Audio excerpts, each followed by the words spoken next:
Hi. Hi. Okay. Hi. Introduce ourselves, I guess. Yes, I'm Bea.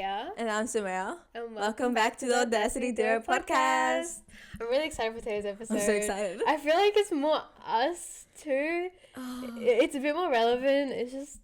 There's just so much to say about this episode. Exactly. Oh my gosh. So a little bit of context. We both went to an Islamic school during our last years of high school. I went to that school since prep.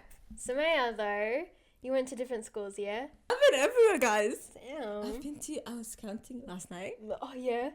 It's actually 9 schools. No way. So from the start of everything. Yeah. So like, what? Is it prep or kindergarten? Yeah. From kindergarten up to year 12. You name it, I've been to a Christian school. Yeah. I've been to an all-girls school here.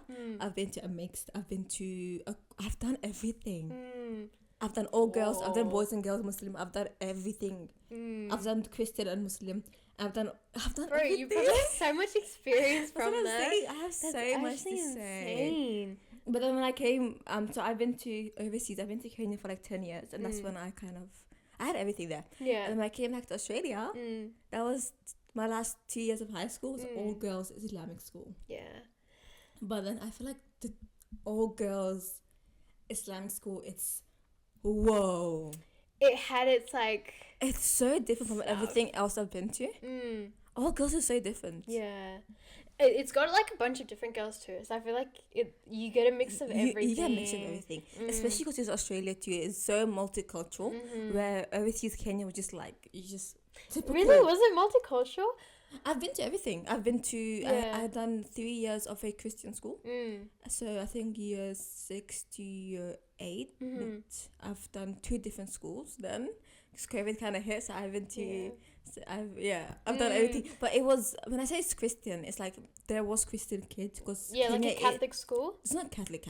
It's just... They do Christianity. Oh, okay. But like, because Kenya's Islamic friendly country, we still did Islamic studies. We went to Jum'ahs, like everything. We had same. I've got a lot of friends who go to Catholic schools because they're typically a bit more better in like the schooling sense and everything. So they are low-key. They are low-key. Like they focus more on education rather than really like religion. But I feel like again that's got like its ups and downs depending on what you want to teach your child.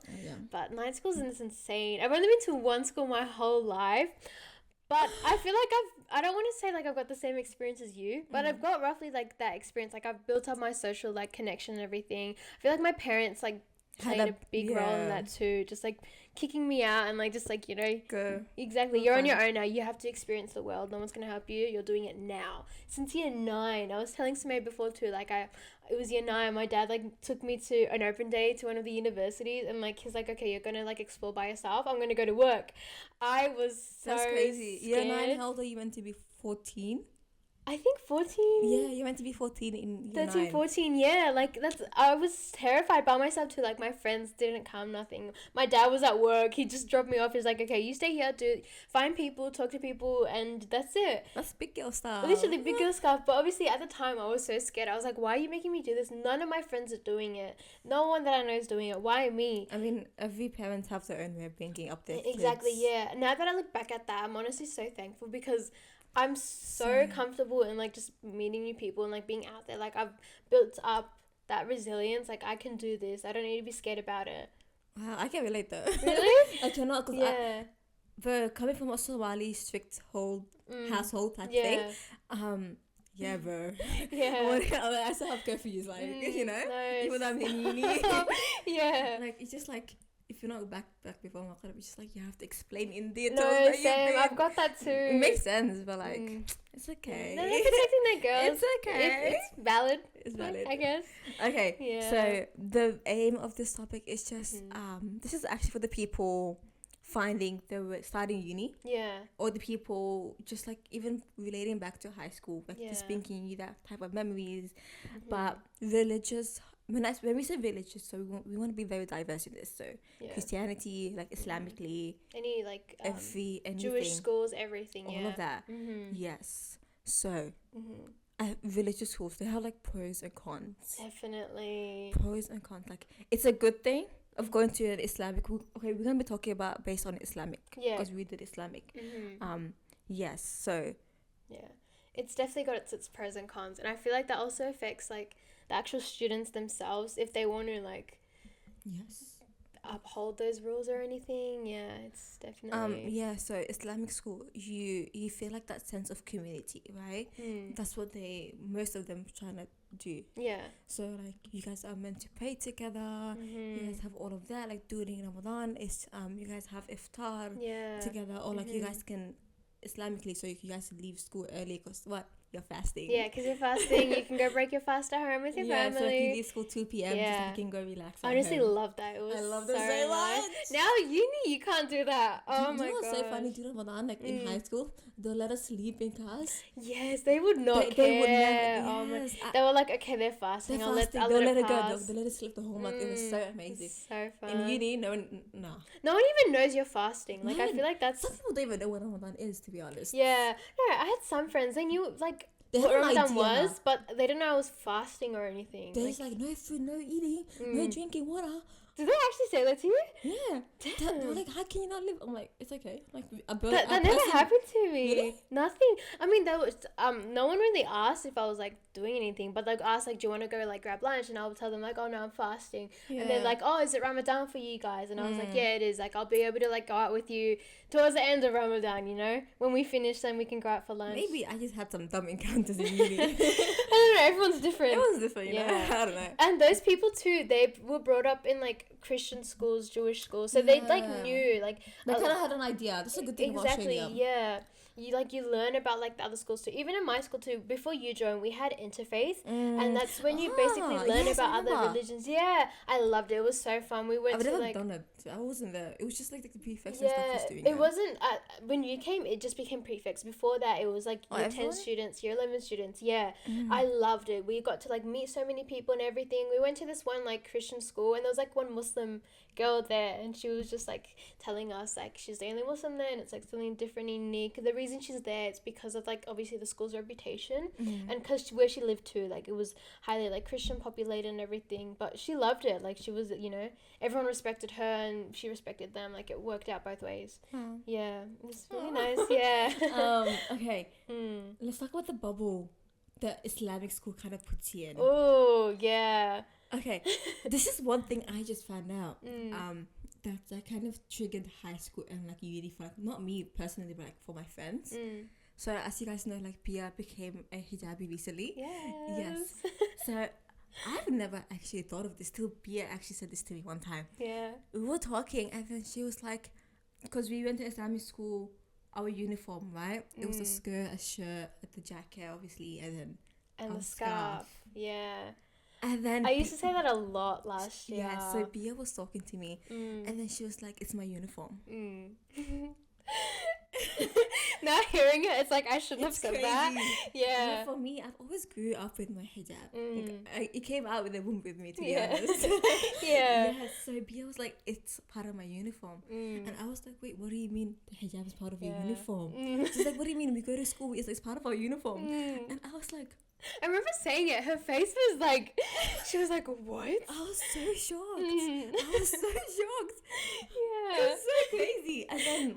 No, literally thinking back about it, it's like, I can't believe I actually said that. Like, It's just, I know. Okay, now how this relates to uni, okay? Islamic school, it is part of our uniform, right? Yeah. So, when you go into uni... you're allowed to dress the way you want, right? So if you grew up in a place the whole life, like where she went to Islamic from surrounded with like hijabis and Muslims, where when I went to the all-girls school back in Australia, the minute the class would empty, people get in the car, it's gone. I'll be honest, that was me too. Like the second I'd get in my mom's car, I'd just take it off. Because why? It's part of the uniform. So how that reflects to uni is like when you have the option to dress the way you want. Yeah. Now it's either two ways. Is people gonna say, should I have it on? Because it's gonna be part of my outfit, my outfits for uni, or it's like actually a necessity that Islam, like Muslim girls need to wear. That's really important. Like that really shows your iman. Like, are you actually listening to Allah? Yeah. Like, are you trying to be a Muslim and everything? Like that plays a big role. It really tests your iman to your faith and everything. Yeah. Like, yes, Islamic school did bring you up with like wearing hijab, but like in some ways, like they kind of force you. Exactly. Onto it. For me especially, I felt like I was forced. Like I at one point I just hated it. I was like, I'm never gonna wear it. Like I can't have this on me. It's stopping me from like doing everything. But that was so wrong, because like now I'm actually wearing it. I'm doing everything I've ever wanted to do. Like it's never stopped me from doing anything. Yeah, that was like one of the cons of high school.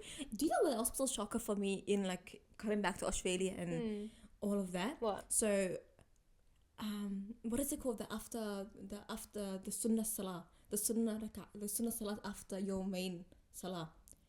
Oh, with it? Not with the one you pay after. You know, the two after the whole. Oh yeah, the extra one. So normally when you're paying your sunnah salah after your fard salah, yeah, it comes down. It should come down naturally. It shouldn't be forced on you. Yeah. Where in the mosque we were like forced to pray it. So after the main salah, like the fard salah, the duhur prayer, they will say, okay, get up for your sunnah salah.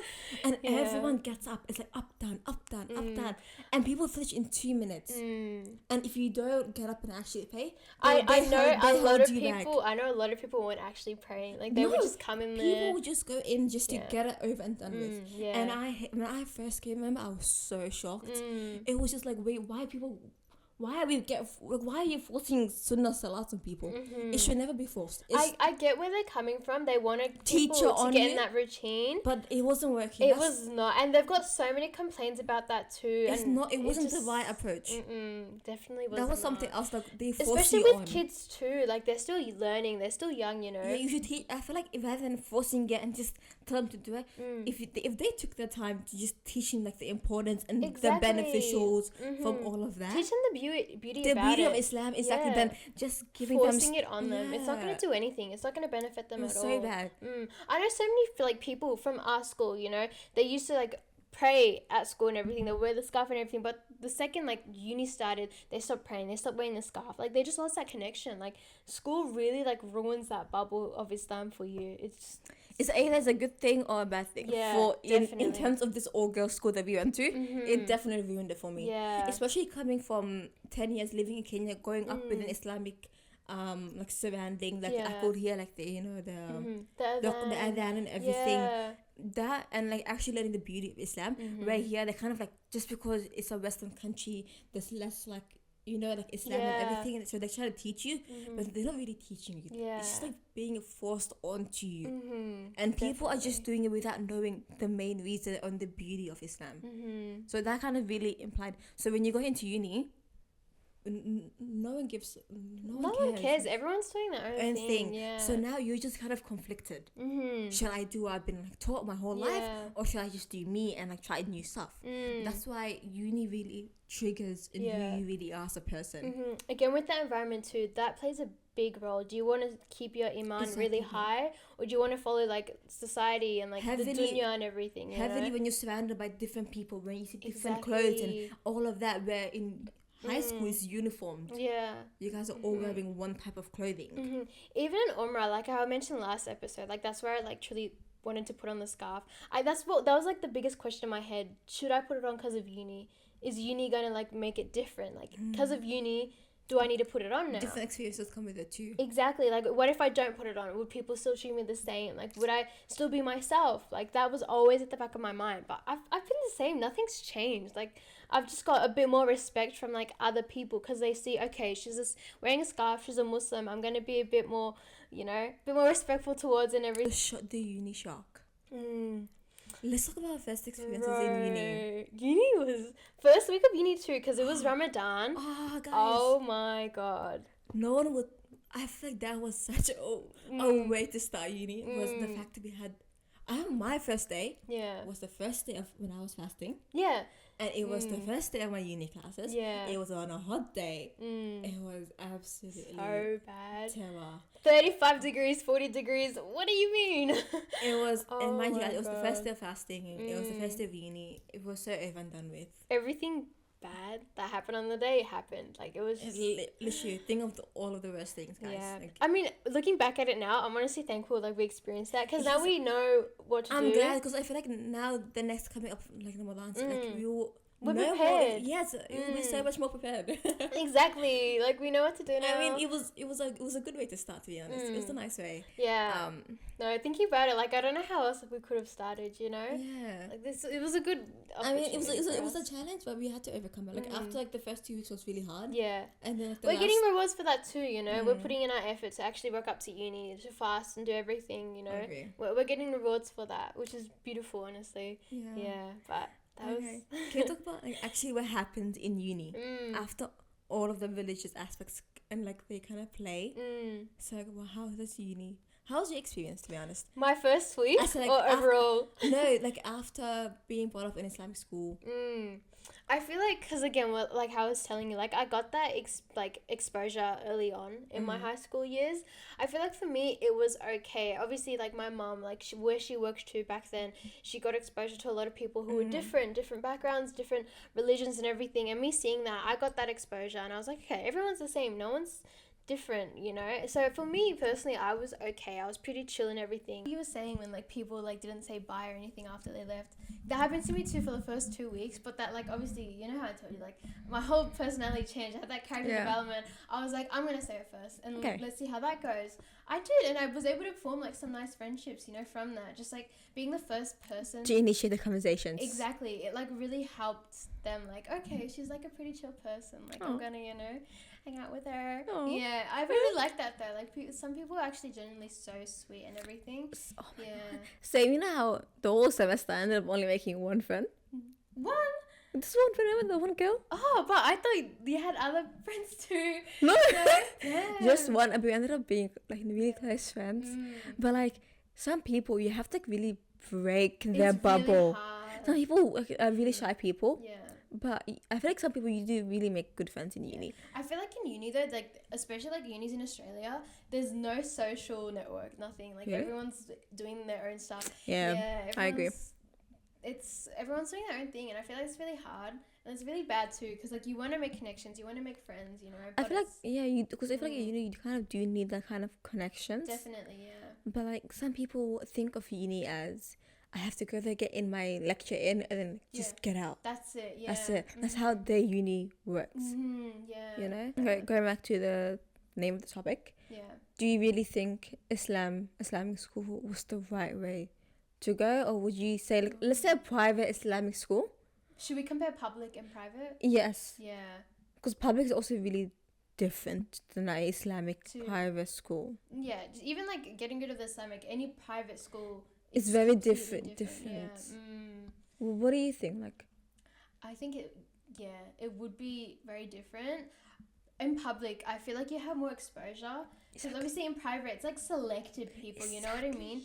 And if it's like a religious school too, it's even more selective. Like it's, you know. Exactly. It's that certain I feel like religious group and everything. A public school is like a mini version of uni. Does that make sense? I agree. It's like a mini version of uni. Yeah. Like you're all still there. I mean, I haven't been to a public school, so I don't know. Oh, that's one thing I haven't been to. There you go. Yes. Yeah. Yeah, public. I've never been to public, but I feel like from my siblings, it's from what I'm seeing what they're going through. It's like what I'm going through. It's like a first time experience for me. Yeah. For uni, where I feel like for them it will be a kind of more easier to navigate because they kind of been through it. Yeah. You know, so they kind of have more of an idea. But coming from us private girlies, it's completely different. It's completely different. Yeah. Even my friends in uni, they're mainly girls who went to private schools. Private religious schools too, and I feel like we connect a bit more then. Yeah, because you kind of share some type of experiences together. Yeah, definitely. Like, oh, you went through that too. Me too. Like, it's just so nice. That's how we bond from it, you know. We spill our trauma to each other, and it's like, wait, I've experienced that too. Yeah. But just like a Muslim version, you know. Muslim version. Just a Muslim version. Yeah. Like it's really nice though. I feel like that also like plays a big role when you're making friends at uni. Like having those like common like, you know, common ground connections, like that really plays a lot. I have a question now. Like this is like towards the ending now. Yeah. Would you, let's say in the future, you have your own children, your kids. Damn, okay. You're going really at the end of the future. Yeah, okay. Because like knowing that what you went through, like in this modern day right now, going from Islamic school and all of that, then now going to uni and knowing how uni is. Yeah. Would you take your kid to an Islamic private school? Or would you take your kid to a public school to kind of like open them up? So like, you wouldn't have like they Let me wouldn't have. ask you the question. You've Okay. been to 9 schools. Don't ask me yet. Let me ask you that. What would you do? Would you send them? Okay. Yeah. Because from the generation Yeah. coming up right now, whatever this whole Gen Alpha thing is and Gen X. Oh my god, yeah. So I was taken to Islamic school, but Private, public? oh, that's a good Oh, one. that was, yeah. That's a good one. Yeah. I was taken to private low-key. Because even though Islamic school has the cons, Yeah. I'll make it very similar to what your dad did. Mm-hmm. Expose them to the real world in Yeah. some other ways possible. So let them get the beneficial Islamic stuff, but like in the same time, because if their school cannot teach them the beauty of Islam, Yeah. I can teach them.